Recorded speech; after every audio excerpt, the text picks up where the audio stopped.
तेलंगाना कौन जीता? कांग्रेस जीती। राजस्थान में 5 साल पे बदलाव। एकमात्र परिणाम जिस पर इंडिया अलायंस को सोचने की, विश्लेषण की जरूरत है वो है मध्य प्रदेश।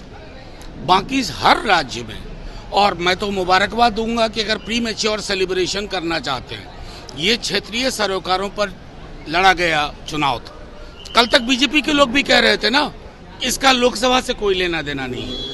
आज मैं बीजेपी के लोगों की ही बात दोहरा रहा हूं, इसका लोकसभा से कोई लेना देना नहीं है।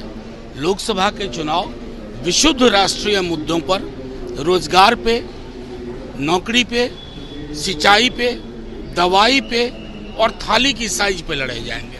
बीजेपी कह रही है सेमीफाइनल है, फाइनल कल तक तो नहीं कह रही थी।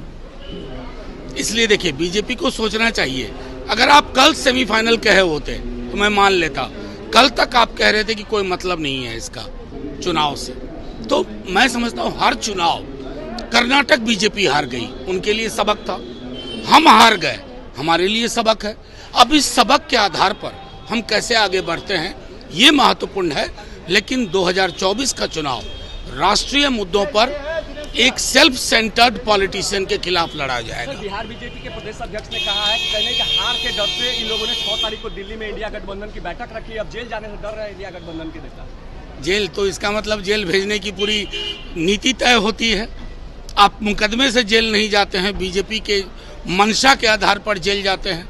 अगर तानाशाही हुकूमत के पक्ष में सम्राट जी ताली बजा रहे हैं तो ये बीजेपी है। किस दिन आपको यूज एंड थ्रो करके फेंक देगी आपको नहीं पता।